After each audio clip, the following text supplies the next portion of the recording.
Miracle!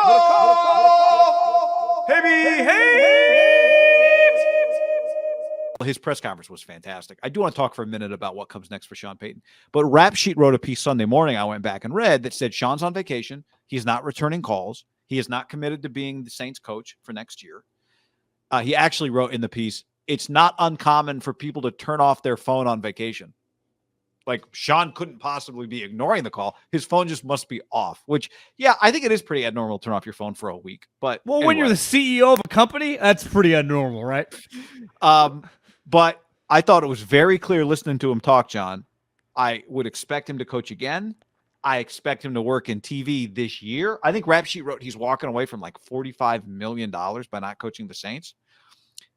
He wrote he's been approached by a TV network. Now, Payton said, I don't know. Yes, maybe that's 3 years left on his contract. If it's $45 million, God damn, that's a lot of money. Maybe it's 4 years. I don't know.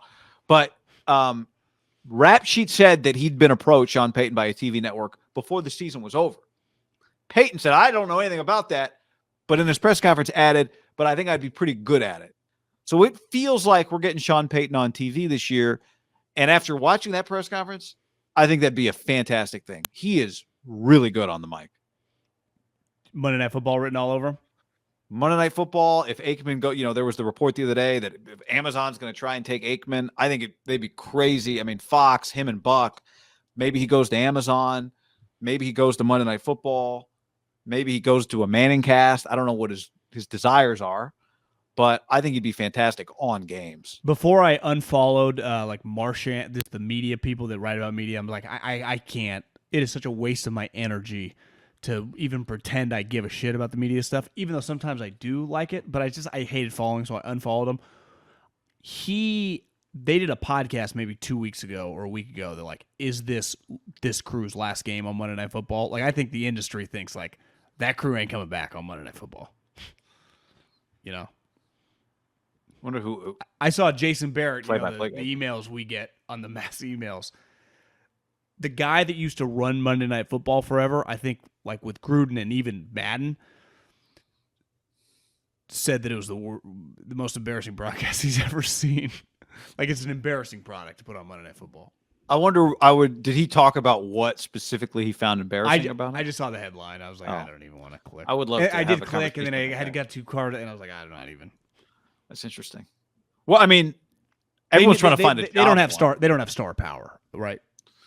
Yeah, but that in and of itself doesn't make it the worst broadcast ever. But yeah, Sean would bring immediate star power. But I think it's hard to do 1 year of TV and then just go back to coaching, unless you don't really like the TV. Like you said earlier in the podcast, these guys are addicted to the competition.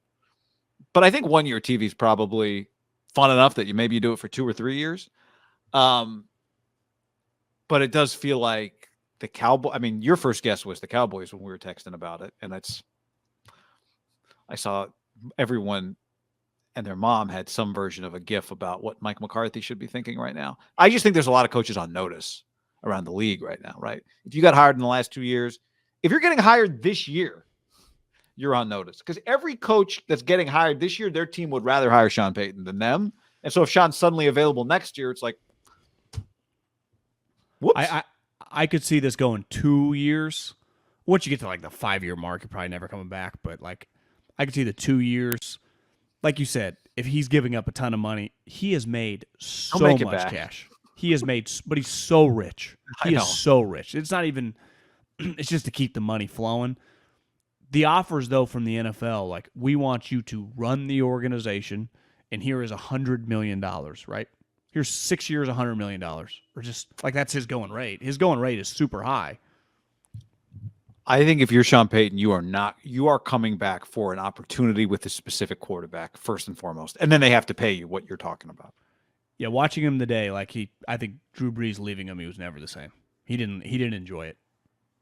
You don't think he enjoyed Ian Book and Taysom Hill? I do wonder if these next couple years, like if he does Thursday Night Football on, and he gets to meet a couple guys, and then that job becomes available, and he sparked up a relationship, that to me is like, wow, I didn't know this guy that well. That to me is an insight, and maybe he gets to meet some coaches, and I think it could translate it. Because even Gruden, who was gone a long time, it never felt it, and you could tell Sean, like he went out of his way, like, I'm not saying I'm done coaching. Like this is why would he? This is what I do. This is what it doesn't get much better than me. I think the Chargers is such a perfect job for him, given that it's kind of like they don't pay though. No, I know. That's what I'm saying. But it's a perfect job in every other way. It's an organization that could use him. It's a market where, kind of like New Orleans, the Cowboys you're on a pedestal when you're the Cowboys coach, which clearly he's good at being on a pedestal, but he's kind of like been a basketball coach at a football school. We don't see Sean Payton talk that much. No, I don't. Herbert, but you're right. That's just Dean Spanos. It's not his MO. If he had a vision, he'd be smart. Like give him whatever he wants to come run your organization next year and fire, Mr. Fraud. But I just don't think he will.